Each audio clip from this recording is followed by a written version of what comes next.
IMF کا programme بالآخر آ گیا ہے اور آپ نے ریسنٹلی اپنے ایک انالیسس پیش کیا تھا جس میں آپ نے کہا کہ پچھلے 4 سالوں میں IMF کی وجہ سے $135 بلین نقصان پاکستان کو ہوا۔ اب یہ پروگرام آلدو سٹینڈ بائی ہے، یہ آنے کے بعد ہم دیکھ رہے ہیں معاشی اشاریے بہتر ہو رہے ہیں، میکرو اکنامک انڈیکیٹرز میں بہتری آ رہی ہے، تو یہ نقصان دہ پھر کیسے بن جاتا ہے جب یہ بہتری کے اشاریے ہیں اور یہ باؤنس کر جاتی ہیں؟ آلدو ہم بیک ہو جاتے ہیں لیکن یہ باؤنس کرنے کے بعد ہم اس کو ریٹین یا مینٹین کیوں نہیں کر پاتے؟ یار پتہ نہیں کہاں سے آپ کو نظر آ جاتا ہے کہ باؤنس ہو گیا اور کوئی بہتری کے اشارے بھی آپ کو ملنے لگے ہیں۔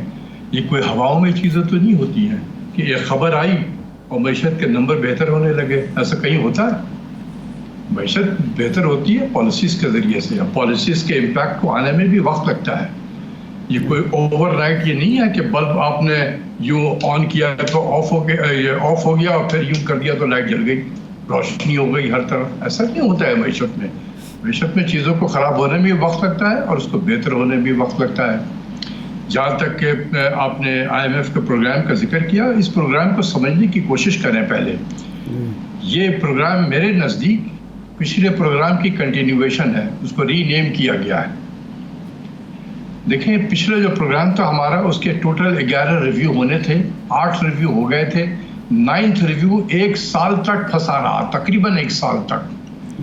اور ہم جتنے بھی IMF نے کوشش کی یہ کر لیں وہ کر لیں، ہم سب کام کرتے رہے، جو انہوں نے کہا ہم کرتے رہے، اور لیکن جب ہم وہ مکمل کر لیں وہ اپنا گول پوسٹ چینج کر دیں، پھر ہم وہ مکمل کر لیں، پھر کوئی نیا پرچی آ جائے، پھر ہم اس کو کر لیں اور پھر وہ گول پوسٹ چینج ہو جائے، یہاں تک کہ پرائم منسٹر کی فرسٹریشن کی انتہا ہو گئی۔ آپ نے کہا نہیں کہ انہوں نے ناک تک رگڑوا دیا، پتہ نہیں کیا کیا لفظ استعمال کیا پرائم منسٹر نے، لیکن وہ ہمیں پروگرام کو مکمل ہی نہیں ہونے دیتے تھے۔ آخر میں جب یہ پروگرام 30 جون کو ختم ہو رہا تھا، اس سے 1 ہفتہ پہلے تقریباً پرائم منسٹر کی ملاقات IMF کے منیجنگ ڈائریکٹر سے پیرس میں ہوئی۔ وہاں ہم نے شکایت کیا کہ یار ہم نے اتنے سارے کام کر دیا، آپ کا 9th ریویو مکمل ہو کے نہیں دیتا۔ انہوں نے کہا کہ اچھا ایسا کر لیں کہ یہ پرچی پکڑائی، انہوں نے کہا کہ 4-5 چیز اور کر لیں جا کے۔ وہ وزیر اعظم آئے، وہ 4-5 چیز بھی کر لی، جس پہ انٹرسٹ ریٹ کو 22% پہ سینٹرل بینک نے اپنے ریٹ کو 22% پہ پہنچا دیا۔ ہم نے 2.25% کے ایڈیشنل ٹیکس میجرز لے لیے، ہم نے پیٹرولیم ڈیولپمنٹ لیوی کو بڑھا دیا، ہم نے امپورٹس کو کہا کہ جی کھول دو آج سے۔ یہ سب کام انہوں نے کہا ہم نے کر دیا۔ جب بائی دا ٹائم ہم نے کیا تو پتہ چلا کہ وقت ہی ختم ہو گیا ہے۔ تو اب کیا کیا جائے، اس کا حل کیسے نکالا جائے؟ تو انہوں نے کہا کہ پھر ایسا کرتے ہیں کہ ہم ایک شارٹ ٹرم پروگرام کر لیتے ہیں 9 months کا، جس کو اسٹینڈ بائی کہتے ہیں۔ تو یہ جو آپ نے جتنے 9th ریویو کے جتنے بھی اقدامات کیے ہیں، یہ پہلے اس نئے پروگرام کا یہ پرائر ایکشن ہم اس کو تسلیم کر لیں گے۔ 12 تاریخ کو وہ لے کر گئے کہ جی پاکستان نے وہ تمام پرائر ایکشن جو تھے اس پروگرام کے وہ مکمل کر لیے ہیں۔ اس پروگرام کا مطلب یہ ہے کہ 9th ریویو اس کا جو ہے وہ بن گیا پرائر ایکشن۔ ابھی 10 اور 11واں ریویو ہونا باقی تھا ہمارا اس کا، تو وہ اس کی فرسٹ ریویو اور سیکنڈ ریویو ہوگا، جو ایک نومبر میں ہوگا اور ایک فروری میں ہوگا۔ تو یہ اسی کی کنٹینیویشن ہے، ٹھیک ہے، اس کو نیا پروگرام کر دیا گیا، پرانا والا ختم، یہ نیا ہے، لیکن یہ سب اسی کے ساتھ مکس کر دیا گیا ہے۔ صحیح ڈاکٹر صاحب، 2 کام ہوئے۔ ایک تو وزیر اعظم صاحب نے کہا کہ یہ لمحہ فخریہ نہیں ہے، لمحہ فکریہ ہے اور ہمیں اب کشکول ہر صورت توڑنا ہوگا۔ دوسرا، یہ جو اکنامک فیسلیٹیشن کونسل بنائے گی، اس کو بھی اسحاق ڈار صاحب نے اور ان کے باقی ساتھیوں نے کہا کہ یہ اصل میں توڑ ہے، اس ذریعے سے ہم کشکول توڑیں گے کہ ہم انرجی میں، ایگریکلچر میں، باقی جو 4 منصوبے ایریاز اور ہیں، اس میں ہم بھرپور قسم کی باہر سے سرمایہ کاری لائیں گے اور بالآخر اتنی ترقی کر لیں گے کہ ہمیں دوبارہ IMF کی طرف نہ جانا پڑے۔ ماضی کے تجربے کی روشنی میں آپ یہ سمجھتے ہیں کہ اکنامک فیسلیٹیشن کونسل جو ہے وہ ہمیں اس دلدل سے نکال سکتی ہے؟ کیا کیا رکاوٹیں ماضی میں آتی رہی ہیں سرمایہ کاری کے راستے میں جو اب نہیں آئیں گی اس کونسل کی وجہ سے؟ 2 چیزیں اس میں کہوں گا۔ جب آپ نے کہا کہ پرائم منسٹر نے کہا کہ یہ لمحہ فکریہ ہے، کیا ہی اچھا ہوتا کہ پرائم منسٹر اپنے پریس کانفرنس میں کہتے ہیں کہ یہ جو اسٹینڈ بائی ارینجمنٹ ہے یہ آخری پروگرام ہے, اس کے بعد ہم نے نہیں جانا IMF میں. یہ بھی کہہ سکتے, کہہ دیتے, کیوں نہیں کہا انہوں نے, کیوں نہیں کہا؟ نمبر 1. دوسری چیز ہے کہ اگر SIFC نے ہی سارے انویسٹمنٹ کو لانے تھے تو یہ اتنے زمانے سے بورڈ آف انویسٹمنٹ کر کے آ رہا تھا, اور بورڈ آف انویسٹمنٹ کے بھی جو ہے وہ پرائم منسٹر سیکریٹریٹ میں ہی ہے, تو پھر کیا کرتا رہا تھا وہ؟ اگر وہ اچھا کام کر رہا ہوتا تو باہر سے انویسٹمنٹ بھی آ رہے ہوتے, اگر وہ اچھا کام کر رہا ہوتا تو SIFC کو بنانے کی نوبت ہی نہ آتی. تو کوئی وجہ تو ہوگی نا, ان کی پرفارمنس ٹھیک نہیں تھی, کہیں پر یہ ریئلائزیشن ہوئی. میری اطلاع کے مطابق آپ کے جتنے بھی باہر کے فورن انویسٹر تھے جو پاکستان میں آنا چاہتے تھے, انہوں نے کمپلین کیا, کہ ہم جاتے ہیں آپ کے یہاں پر, آپ کے جو لوگوں سے ملتے ہیں, سیکرٹری حضرات سے اور جوائنٹ سیکرٹری حضرات سے, اور وہ ہمیں صبح میں اگر ملاقات ہوتی ہے تو چائے بسکٹ کھلاتے ہیں اور رات میں بریانی کھلا دیتے ہیں.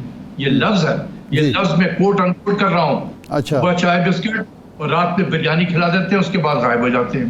ہم 5-6 جو ہے مہینے انتظار کرتے رہتے ہیں کہ اب اس میٹنگ کا کوئی نتیجہ آئے گا, کوئی فالو اپ ہوگا. جب نہیں ہوتا تو پھر ہم آتے ہیں یہاں پر آپ کے پاس میں, پھر وہی روٹین شروع ہوتا ہے, چائے بسکٹ صبح میں, رات میں بریانی. تو یہ آخر کب تک ہم چائے بسکٹ کھلاتے رہیں گے, بریانی کھلاتے رہیں گے؟ وہ تنگ آ چکے تھے. انہوں نے کمپلین کیا کہ ہم آپ کے ملک میں انویسٹمنٹ کرنا چاہتے ہیں اور آپ ہیں کہ سیریس نہیں ہے. Therefore,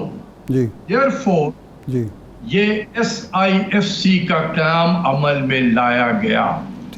اور یہ جو ہے اس کو ہم کہیں گے کہ یہ ایک انکلوسیو آرگنائزیشن ہے, جس میں سول بھی, فیڈرل گورنمنٹ کے سول افسران بھی اس میں ہوں گے, جس میں صوبوں کے بھی سول افسران ہوں گے, اور فوج اس میں فیسیلیٹیشن کا رول پلے کرے گی کہ جہاں پر گاڑی رک رہی ہے, جہاں پر کام نہیں ہو رہا ہے, راستے میں رکاوٹیں ہو رہی ہیں, وہاں فوج اپنا وزن ڈالے گی. یہ بالکل اسی طرز پہ کام کرے گا جس طرز پہ NCOC نے کیا تھا کووڈ کے زمانے میں. ایک سویلین اس کو ہیڈ کرتا تھا, غالباً اس کے بھی جو ایگزیکٹو کمیٹی بنی ہے اس کے بھی ہیڈ جو ہے ہمارے پلاننگ کے منسٹر ہوں گے. پہلے بھی NCOC کے پلاننگ منسٹر ہی ہیڈ کرتے تھے, لیکن پیچھے سے اس میں ہوتی تھی, رول پلے کیا تھا. آپ نے دیکھا کہ دنیا نے پھر NCOC کی تعریف کی کہ کس طریقے سے انہوں نے پینڈیمک کو ہینڈل کیا پاکستان میں.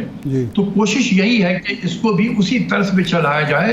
اور دنیا میں بھی دیکھا گیا ہے کہ چین بھی ہے, جہاں چین کے جو فوجیں ہیں وہ بھی جہاں سول والوں پہ اگر مصیبت آتی ہے تو وہ آ جاتے ہیں اس کو فیسیلیٹیٹ کرنے کے لیے. انڈونیشیا میں بھی یہی کنسپٹ ہے, وہاں بھی فوج ہیلپ کرتی ہے سویلین کی, کیونکہ اوور دی ایئر سویلین کی جو کیپیسٹی ہے کام کرنے کی اس میں بہت کمزوری آ گئی ہے. آپ تو ڈیل کرتے ہوں گے بہت سارے جو ہمارے بیوروکریسی میں لوگ ہیں, اب ان کے اندر وہ کیپیسٹی نہیں رہی ہے, بہت کمی آ گئی. دوسری چیز یہ ہے کہ 18th امینڈمنٹ کے بعد کمپلیکسٹی بہت زیادہ بڑھ گئی ہے. اور پھر خاص کر کے جب مرکز میں کسی ایک پارٹی کی حکومت ہو اور صوبے میں کسی دوسری پارٹی کی حکومت, تو پھر وہاں تو قیامت برپا ہو چکا ہوتا ہے. نہیں لیکن ڈاکٹر صاحب کیسے نپٹے گا؟ لیکن ڈاکٹر صاحب قیامت کو کون نپٹے گا؟ سول والے کے اندر صلاحیت ہے نپٹنے کی؟ لیکن ڈاکٹر صاحب ایک منٹ ہٹ جائیں, ایک منٹ ہٹ جائیں, مکمل تو کرنے دینا مجھے. جی فرمائیں. سول کے یہ کیپیسٹی بہت کم ہو گئی تھی, اس لیے فوج نے دیکھا کہ یہ بڑے گاڑیاں رکتی ہیں اور صرف چائے بسکٹ اور بریانی پہ ایک بات ختم ہوتی ہے, اس کو آگے پہنچایا جائے. اس لیے انہوں نے اپنا رول اس میں ڈالا ہے, یہ مل کے کام کریں گے. نہیں لیکن ڈاکٹر صاحب حالت یہ ہے کہ اتنے دن ہو گئے اس کونسل کو بنے ہوئے, ابھی تک جو 400 ملین کے فنڈ ان کو ملنے تھے وہ ابھی تک نہیں مل پائے. یہ بھی کوئی چیز نہیں ہے, وہ کوئی ایسی چیز نہیں ہے, وہ اس کی پریشانی نہ ہونے کیوں, یہ تھوڑے سے چیزیں ہوتی ہیں, یہ ہو جائے گا کام, میں آپ کو بتا رہا ہوں. اچھا ابھی نہیں ہوگا. ہم یہ امید رکھیں کہ فیسیلیٹیشن کونسل کی وجہ سے اب بیرونی سرمایہ کار کو وہ شکایات نہیں ہوں گی جس کا سابق آرمی چیف جنرل باجوہ صاحب بھی ذکر کیا کرتے تھے کہ انہوں نے ایک دفعہ بتایا کہ ایک اٹلی کی کمپنی یہاں آنا چاہتی تھی, وہ اس لیے دوڑ گئی کہ وزیر خزانہ صاحب جو اس وقت کے تھے وہ ان سے کک بیک مانگ رہے تھے، تو اب یہ صورت نہیں ہوگی. اسی لیے تو بنایا گیا ہے. اگر وہی چیزیں دوبارہ ریپیٹ ہو تو یہ 400 ملین بھی ضائع ہو جائے گا، اور یہ فیسیلیٹیشن سینٹر جو بنایا گیا ہے اس کا بھی مقصد نہیں ہوگا. میرا نہیں خیال ہے کہ جنہوں نے یہ بنایا ہے انہوں نے اس کام کے لیے بنایا ہے کہ وہ بھی اسی طریقے سے بزنس ایز یوزول طریقے سے کام ہوگا. نہیں، ایسا ہرگز نہیں ہے.